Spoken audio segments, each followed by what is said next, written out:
Olá pessoal, tudo bem com vocês? Espero que continuem se cuidando por aí. Gente, antes de retomarmos o estudo da nossa teoria do crime, deixa eu apenas te dar um aviso.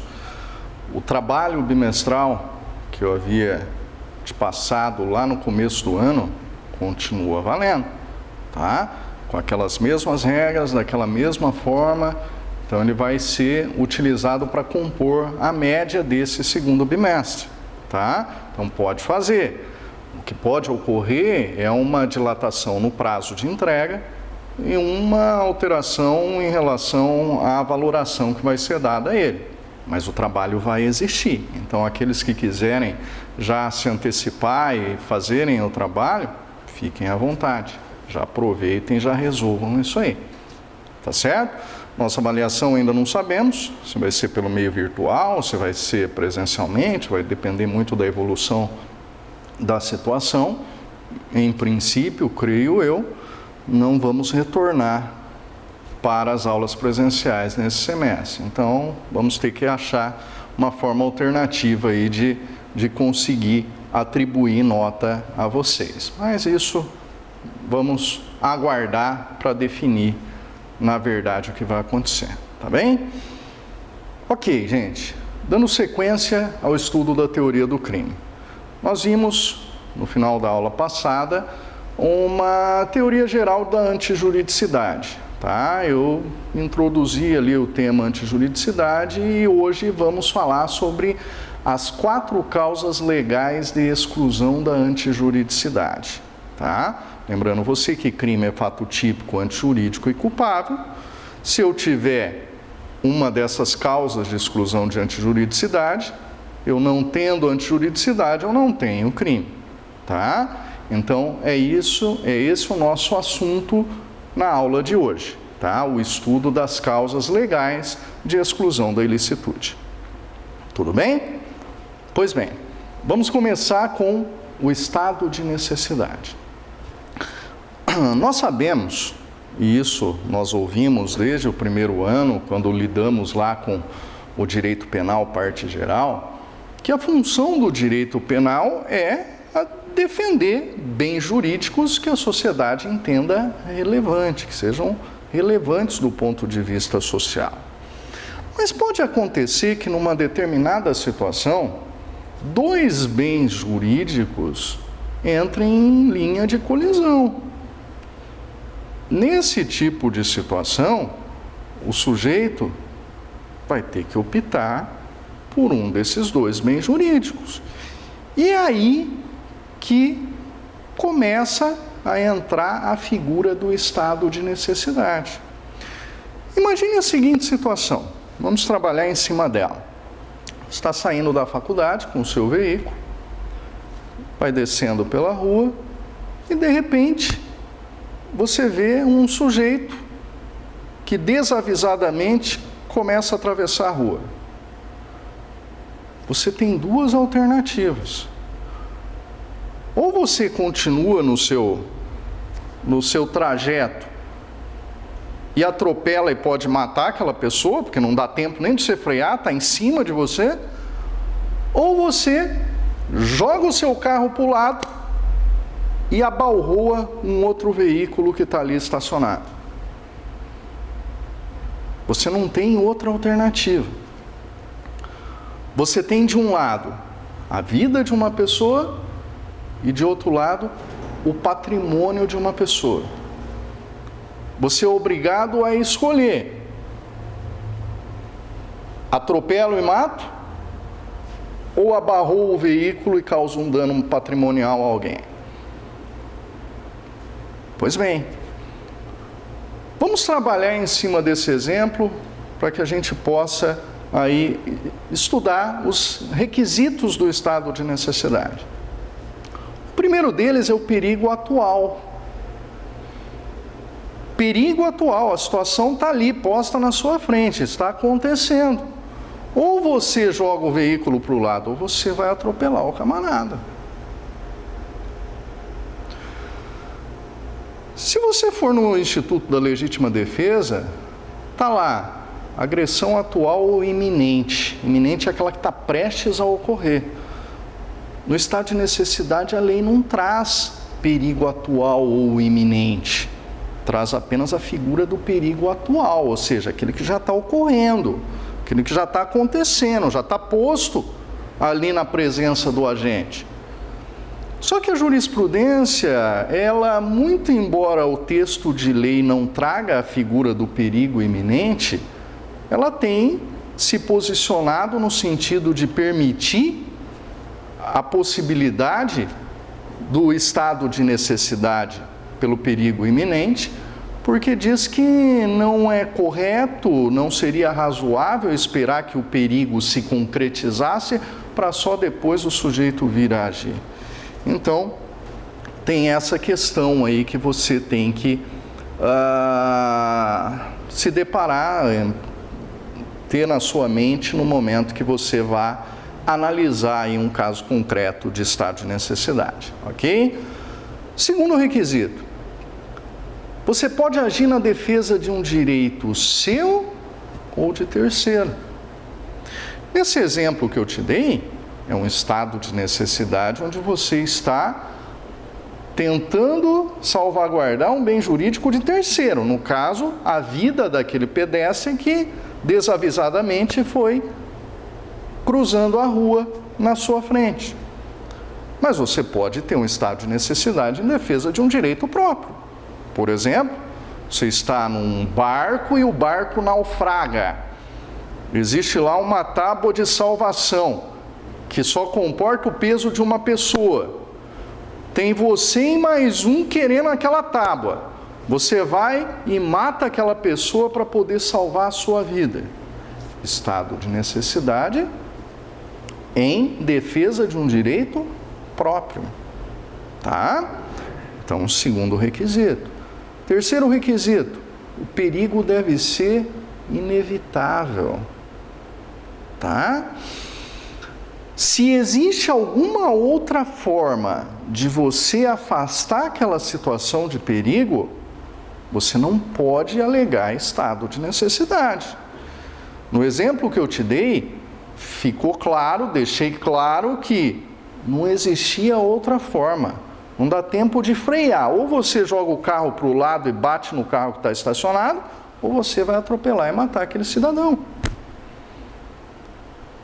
Então, nesse caso, esse requisito está satisfeito.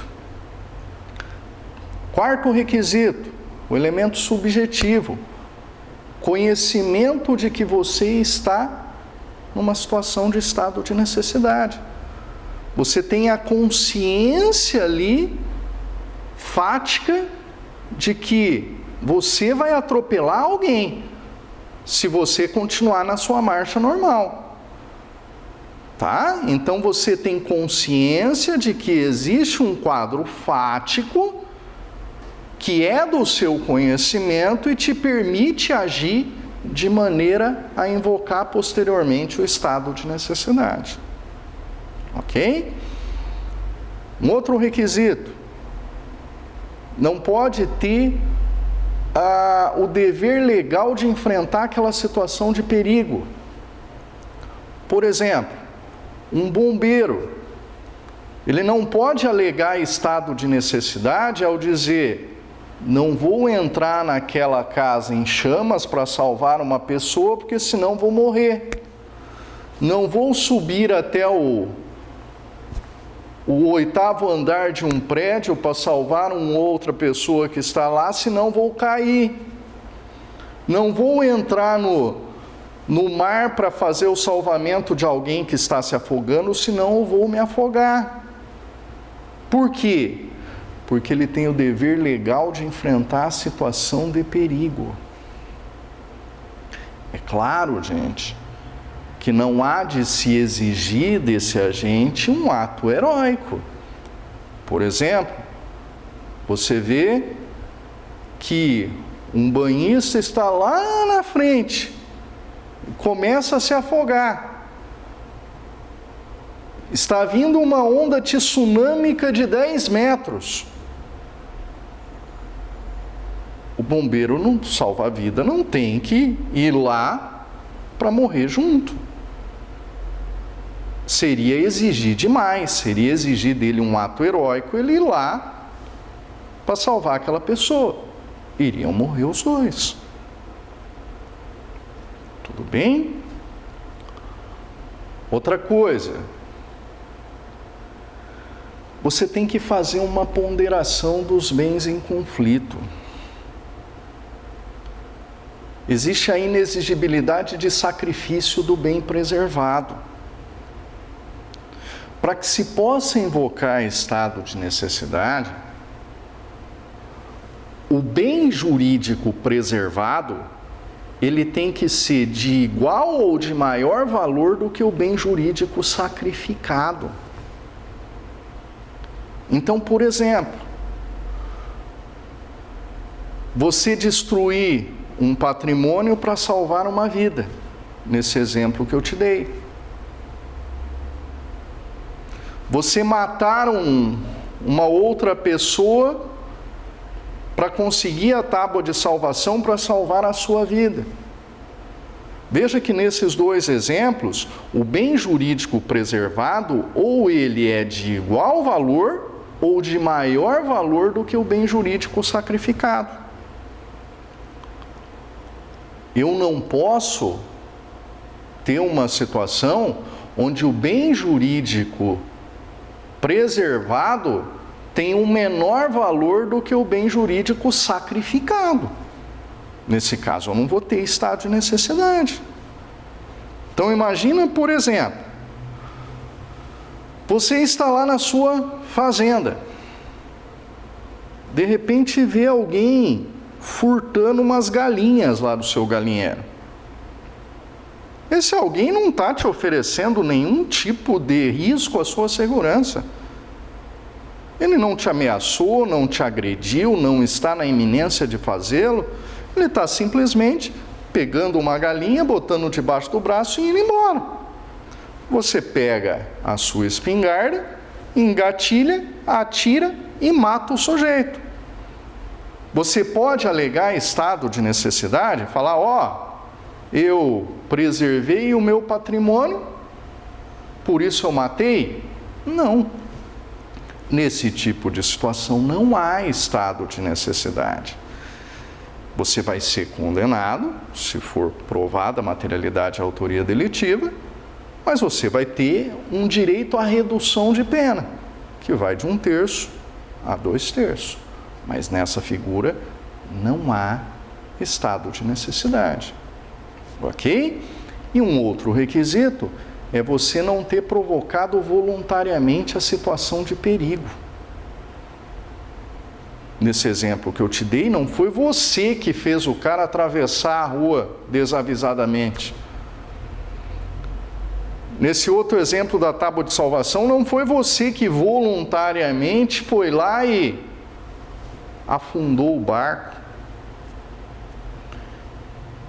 Tá? Então você não pode ter provocado voluntariamente aquela situação de perigo. Pois bem, para que haja estado de necessidade, você precisa ter conjugado essa série de requisitos. Faltou um deles, você não tem o estado de necessidade. Tá? Ok. Mas o que costuma ser exigido em provas e concursos são as espécies de estado de necessidade. A primeira espécie de estado de necessidade é o estado de necessidade justificante. Estado de necessidade justificante é aquele que exclui a ilicitude, aquele que exclui a antijuridicidade. No nosso Código Penal brasileiro, no nosso Código Penal comum, o estado de necessidade é uma causa legal de exclusão da ilicitude. Então, ele é um estado de necessidade justificante, é uma causa de justificação. Só que nós temos também o estado de necessidade exculpante. Exculpante é aquele que exclui a culpabilidade. Você lembra? Crime é fato típico, antijurídico e culpável. No estado de necessidade justificante, eu excluo a antijuridicidade. No exculpante, eu excluo a culpabilidade, esse terceiro elemento do crime. Tá, mas eu tenho essa figura no nosso Código Penal brasileiro? Não. Mas eu tenho essa figura em algum lugar do ordenamento jurídico brasileiro? Sim. Onde? No Código Penal Militar. O Código Penal Militar, ele comporta os dois tipos de estado de necessidade: o justificante e o exculpante. Nós temos lá o estado de necessidade que exclui a ilicitude e o estado de necessidade que exclui a culpabilidade. Só no Código Penal Militar que nós temos a figura do estado de necessidade exculpante. Então, muito cuidado com isso. Isso é pegadinha de prova objetiva de concurso. Se disser lá, o Código Penal brasileiro só admite a figura do estado de necessidade justificante, tá certo. Se disser lá, o Código Penal brasileiro admite a figura do estado de necessidade justificante e exculpante, tá errado. Agora, se disser lá, o ordenamento jurídico brasileiro admite as figuras do estado de necessidade justificante e exculpante, tá certo. Lembre-se, Código Penal comum, só estado de necessidade justificante. Código Penal militar, estado de necessidade justificante e estado de necessidade exculpante. Muito cuidado com isso, ok? Pois bem, nós temos uma outra diferenciação que a doutrina faz entre estado de necessidade defensivo e estado de necessidade agressivo. No estado de necessidade defensivo, você, agente, ofende o bem jurídico daquele que provocou a situação de perigo. Por exemplo, o carro que você abalroou e danificou, naquele exemplo que eu te dei, é do cidadão que estava atravessando a rua. Estado de necessidade defensivo. Você ofendeu um bem jurídico daquele que provocou a situação de perigo. Nesse tipo de situação, você não vai ser responsabilizado na esfera criminal. Você agiu em estado de necessidade. E você, da mesma forma, não pode ser acionado no cível, porque a sentença absolutória no crime faz coisa julgada no cível também. Impede que a vítima, no caso o dono do veículo, aquele que estava atravessando a rua, acione você no cível para buscar a indenização.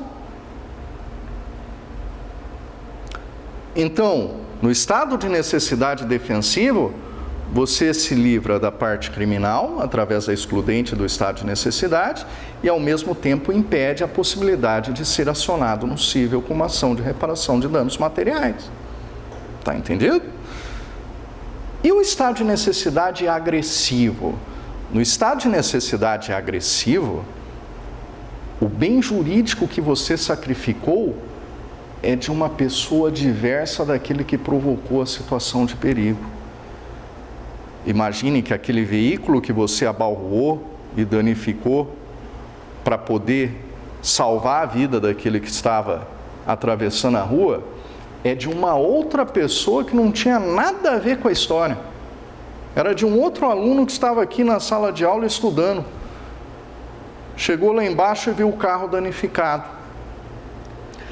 Nesse caso, você está livre na esfera criminal. Você agiu sob o amparo de uma excludente de antijuridicidade, estado de necessidade. Só que o dono do veículo vai poder te acionar no cível, numa ação de reparação de danos, porque você danificou o carro dele. Ah, mas é injusto, eu só fiz isso para não atropelar e matar o rapaz que estava ali atravessando a rua. Concordo com você. Por isso que o que você despender para pagar aquele dano, você vai poder cobrar em regresso daquele que foi o verdadeiro causador da situação de perigo, o pedestre. Ah, mas e se o pedestre não tiver um gato para puxar para o rabo? Não tiver nada no nome dele? Pois é, aí infelizmente você vai ter que arcar com esse gasto sozinho. Tá certo?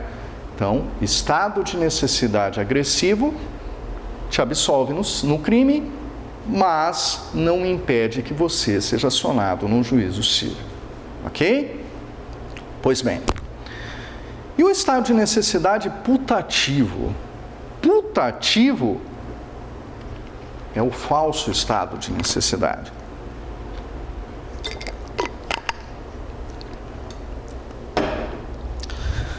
Você incorreu em erro com relação à apreciação das circunstâncias fáticas que te levaram a agir daquela forma. Te dou um exemplo. Você furta um veículo para levar o seu pai ao hospital. Ele começou a queixar-se de dor na boca do estômago. Você leu em algum lugar que isso é indicativo de infarto. Se apavora, pega o seu pai, furta o primeiro veículo que você vê na frente, bota o seu pai dentro, leva para o hospital. Chega lá no hospital, o médico examina o seu pai e vê que na verdade ele teve lá um desconforto intestinal, uma mera dor de barriga, que não tinha risco nenhum para a vida dele. E aí? Você incorreu em erro com relação à apreciação das circunstâncias fáticas. O que vai acontecer? Estado de necessidade putativo. Se o erro por você praticado for invencível, ou seja, qualquer pessoa no seu lugar faria o mesmo, você tem excluído o dolo e a culpa. Você não vai responder pelo furto que você praticou. Agora, se o erro for vencível, ou seja, você agiu de maneira precipitada, outro no seu lugar faria diferente. Aí você tem excluído a figura dolosa, mas responde pelo crime culposo se o tipo penal prever aquela modalidade. Tem furto culposo? Não. Então você não vai responder por nada. Na esfera criminal, claro que o sujeito pode exigir uma reparação de danos teus, né? Por exemplo, para você arcar com o combustível que você gastou ao levar o seu pai no hospital. É uma possibilidade. Mas na esfera criminal, por esse exemplo, você não responde por nada. Tá certo? Agora, se o erro diz respeito à existência da causa de justificação, ou seja, você achou que estava em estado de necessidade, aí é erro de proibição, tá? Aí é erro de proibição, nós vamos ver lá no estudo da culpabilidade oportunamente, tá? Esse estado de necessidade putativo, ele diz respeito a um erro com relação à apreciação das circunstâncias fáticas, tá certo? Ok? Pois bem, sobre estado de necessidade é o quanto basta você saber.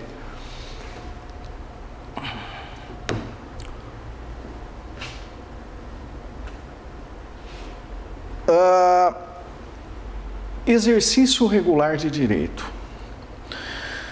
O que é o exercício regular de direito? É uma outra causa excludente da antijuridicidade, tá? Então,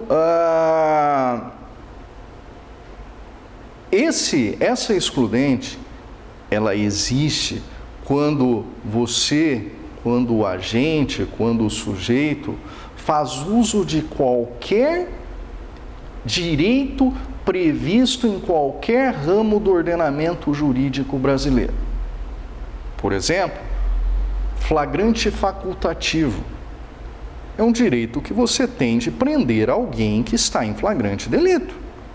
Você vai responder criminalmente por ter prendido aquele sujeito? Não. Violência desportiva. Você é lutador de MMA. Vai lá e no meio da luta acaba, por conta dos golpes que você dá no seu adversário, acaba causando nele lesões corporais. Você vai responder por isso? Não, porque você está no exercício regular de direito da violência desportiva, a violência permitida para aquela modalidade de esporte. Intervenção médico-cirúrgica. Chega lá um paciente em coma, o médico vai lá e faz uma intervenção médico-cirúrgica, lá abre a pessoa para poder salvar-lhe a vida. Quando ele retornar do coma, ele vai poder responsabilizar criminalmente o médico? Não. Por quê? Porque o médico está no exercício regular de um direito. Tá? Então, sempre que o ordenamento jurídico brasileiro, em qualquer ramo desse ordenamento, trouxer um direito que pode ser exercido por alguém, o exercício desse direito exclui a ilicitude da conduta, exclui a antijuridicidade do comportamento. Tá? É uma causa excludente da antijuridicidade. Ok, mas isso não interessa muito.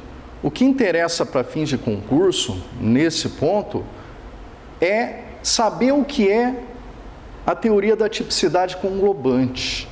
O que é a tipicidade conglobante? A tipicidade conglobante é uma teoria construída por um jurista argentino chamado Zaffaroni. O que diz a teoria da tipicidade conglobante? Diz o seguinte: se um determinado ramo do ordenamento jurídico autorizar aquela conduta, para o direito penal, o fato é atípico. Então, veja, no caso da violência desportiva, crime é fato típico, antijurídico e culpável. Para a teoria tradicional, para o nosso Código Penal, o cidadão não vai responder criminalmente porque ele está sob o amparo de uma excludente de antijuridicidade. Para o Zaffaroni, na teoria da tipicidade conglobante, ele não vai responder criminalmente porque há um fato atípico. Você exclui o fato típico. Essa teoria da tipicidade conglobante, ela não é utilizada no Brasil. No Brasil, o exercício regular de um direito leva à exclusão da antijuridicidade. Para o Zaffaroni, o exercício regular de direito leva à exclusão do fato típico. O fato é penalmente atípico. Tá, mas por que eu estou falando sobre a tipicidade conglobante se ela não tem aplicação no Brasil? Porque é uma teoria mundialmente conhecida. Tá? Por isso, ela é bastante cobrada, bastante exigida em concursos e exames. Tá entendido? Ok? Estado de necessidade, exercício regular de direito. Na sequência, voltamos com legítima defesa e estrito cumprimento do dever legal. Ok? Até daqui a pouco.